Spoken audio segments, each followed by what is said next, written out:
Hello everyone, welcome to the next episode. In the last episode, we made it inside the dungeon of Dragon Roost, and now let's make our way through. So, Dragon Roost, if I remember correctly, is not that big of a dungeon. It's definitely tall and not big, and there's also skulls here, which makes me question where these skulls come from, because presumably if people died in here and they fell in the lava, you'd think their skulls would be in the lava. Like what, as they fall to their doom, they detach their head for decapitation and be like, my head will live on! As they chuck it to safety.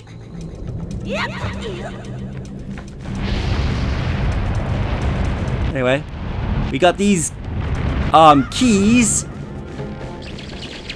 which can be a bit annoying to deal with.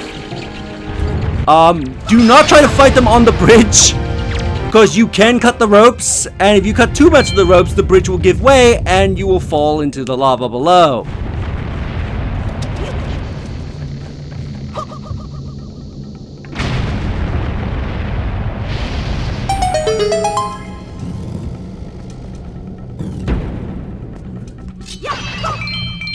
Anyway. We're at the max 500 rupees. Now this is interesting. Basically what you do, you pick up these jugs, you throw them, they cool off, and they create a temporary platform for you. Actually, an interesting puzzle.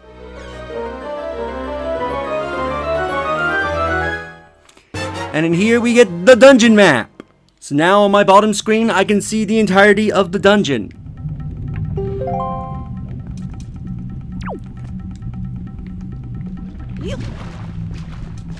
Now do note that the platforms do not stay around forever. I did mean temporary. They will eventually disintegrate. And this guy's a jerk. If you go all the way up, he'll ambush you and knock you down. We got a choo-choo jelly. We get some red chew jelly. Keep it in your spoils bag. This gelatinous goo comes from deep within red choo-choos.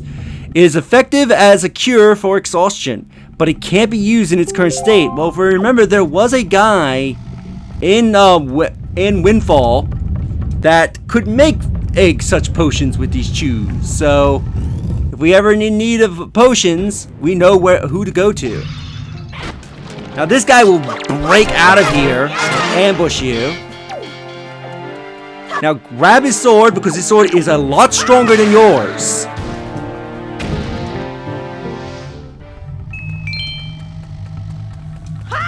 But you need his sword to break through, because as you saw, his sword could break through the wood, ours cannot. So we can use the sword to break our way through and continue.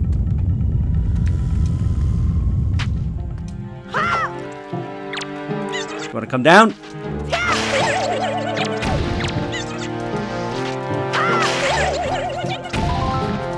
Now, if I remember correctly, I think the chews have a very high drop rate of dropping their jelly. In here, we can get a small key.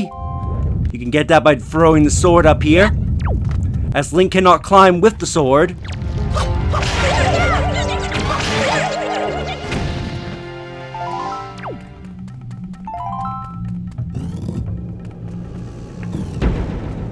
Now we ended up in this room. You can see here. Throw a rock at this, so you can set up the bombs and then be able to re-access this particular area. And of course, all the skulls came back, so apparently more people died while we were in the other room. Now, I will say this, there's something over there, we can't get to it just yet, so make sure you keep this area noted in your mind for later.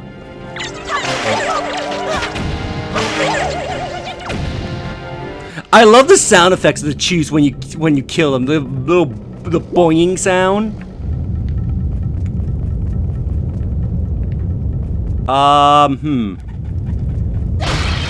There we go. I don't know how we managed to break it, because our sword not normally supposed to break the wood, but I'm like, isn't there supposed to be a bokoblin that's supposed to jump out and attack you?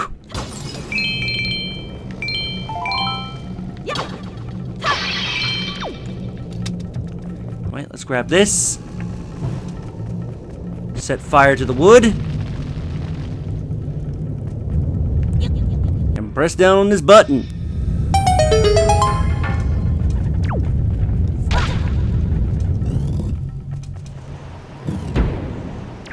And that will take us to the outside.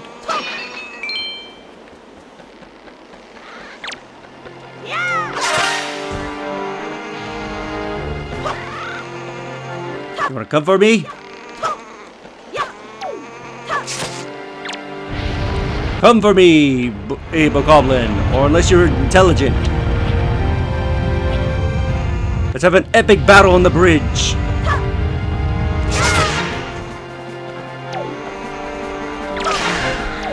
And fall to our doom with him!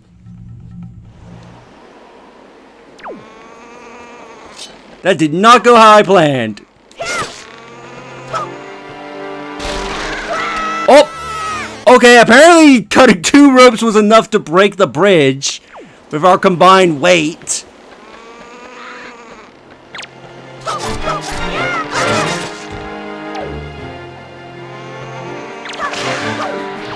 Yeah, fall to your doom.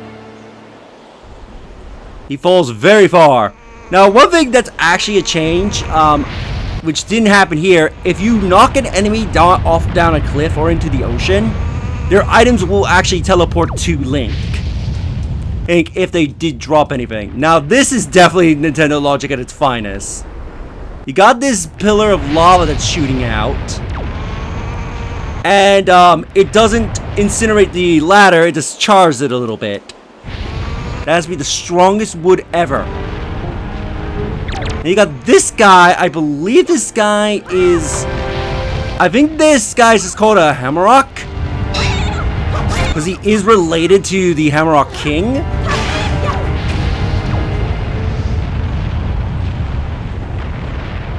And there goes an item that he...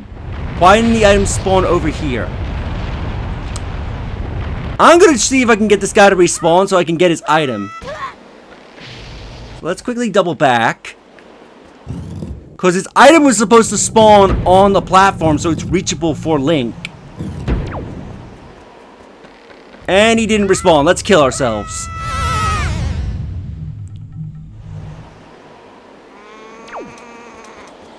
Okay, I can hear him.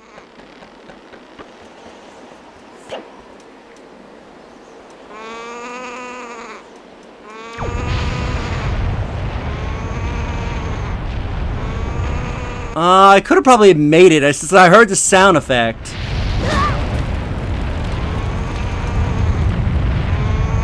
And I was apparently too close. Oh, I'm probably hearing another one erupting nearby, and that's what got me confused. Alright, let's make sure we angle you so that way you're not going to be over the edge.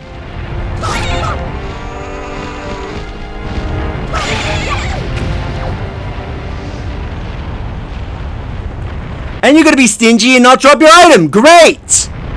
Screw you!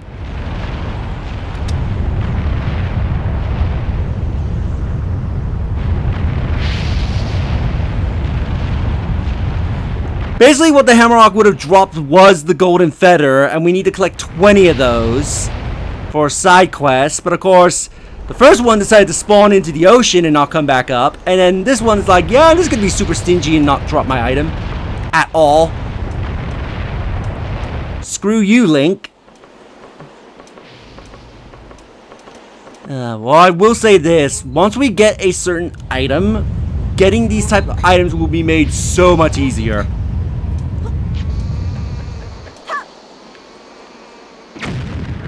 How did that not reach?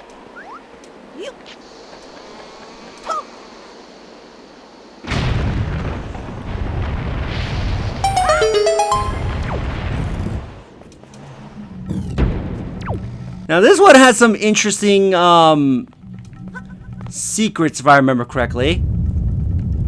First off, you want to pull this by 1 notch so you can get behind it and you can find this little hidden tunnel here. That if you can make Link cooperate, you can go through. In here you can find a bunch of rupees. I think in total there's like I think it's like 31 rupees in here. So if you're not maxed out on money like I am, it's actually a decent place to come and get some money.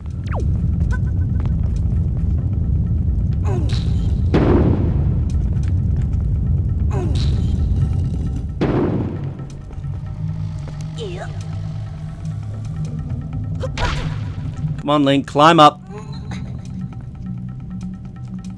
Link, climb. There we go. So here you can see rats coming out of here. But interestingly enough,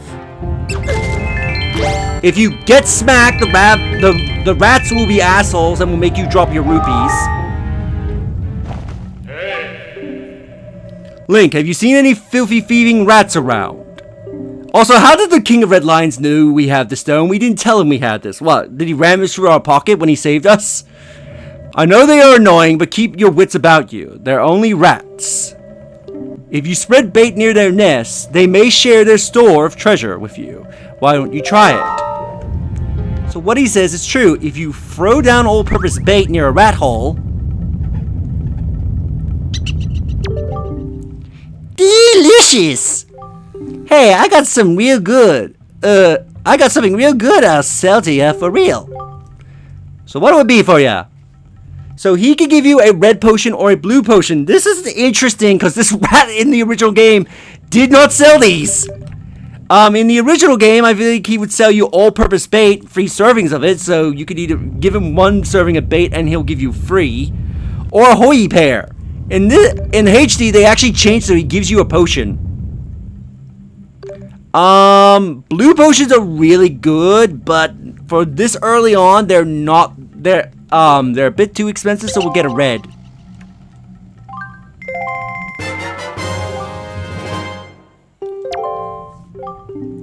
Bring me some more. Bring me more sometime. More. So yeah, if you're in a dungeon and you see little rat holes, and you have all-purpose bait, give them your bait. They may sell you some very useful items for the dungeon you're going through. But yeah, I know that rat's inventory was changed because yeah, in the original game he sold you the same things Beetle would sell you. But in this game they actually changed it that way he sells you something a lot more useful. Angle this, throw this there.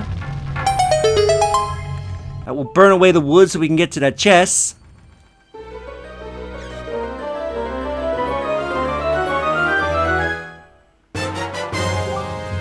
And in here we get the compass. So with the compass, it will now work with our map to show where all the treasure chests are. So if you're going around the dungeon trying to collect all the treasure chests, you can now see where they are at your map at all times. It also reveals the location of the boss room. So you know which room the boss is hiding in. Anyway, we can get the small key.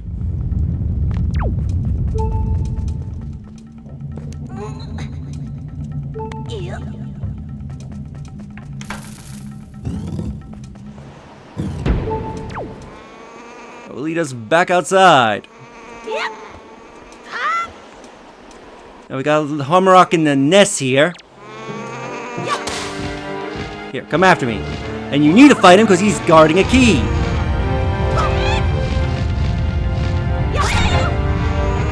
Come on, fight me. Come over here to the land.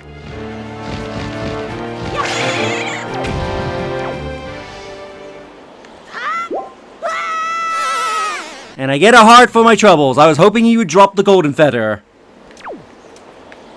Oh well, I got him to get him respawn, so there's a chance he might drop it.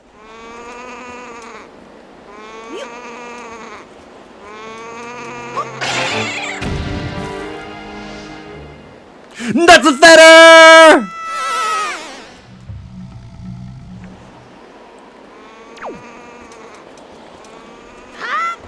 You son of a bitch. Of course when I decide to hit you with the pot, you're like, yep, I'm gonna spit out into the bottomless pit so you can't get my feather. Cause screw you, Link.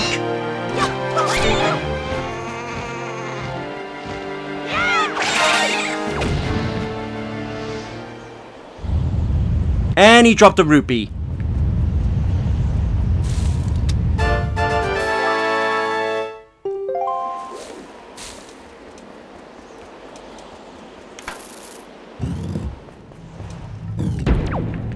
Alright, this room, if I remember correctly, is actually an interesting room.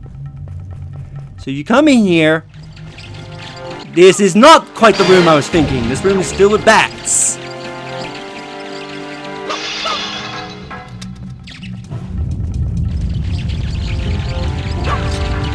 That, Link, I did not mean to throw the goddamn thing. Whoa, free in one swing.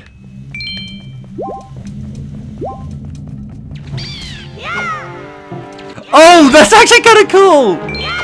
I didn't realize the light stunned them. That's actually a cool detail. But in this chest, there's a joy pendant.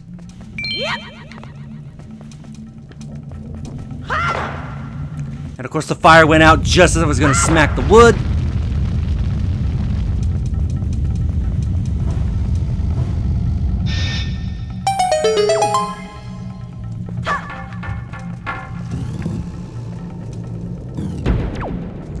Okay, this is fairly interesting. So you see this here, if you play it, you can blow this up. And it will make a pot appear. Or at least remove the rock from the pot. If you go into the pot,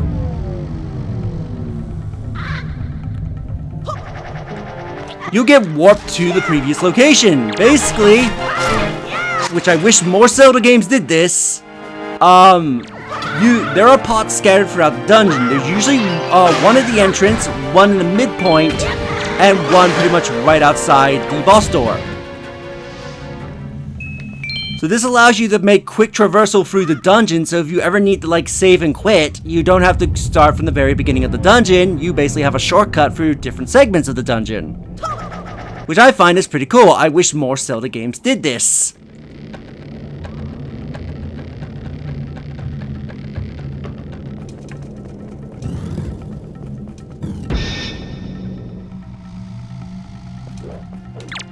Right, now this is the room I was thinking of. So it's interesting. So you have one guy here out in the open, but nothing happens. Basically, go around and check the pots.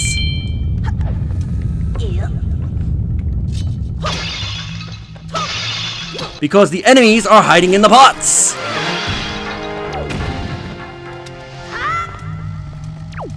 Ooh, sweet joy. And the third one, if I remember correctly, is hiding in this one here. If the game will register the hit, there we go.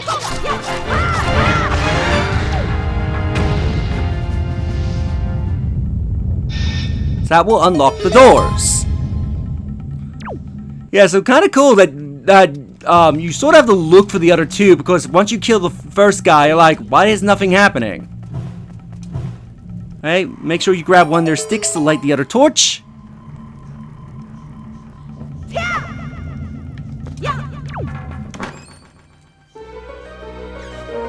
And inside this hidden chest is a treasure chart. Yes, some treasure charts are even hidden in dungeons, so you have to keep an eye out for them.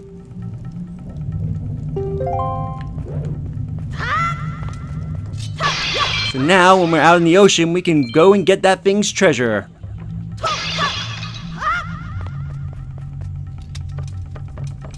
So I'll probably open the chart off screen, so that way if we ever come across the treasure randomly during our travel, we can just pick it up.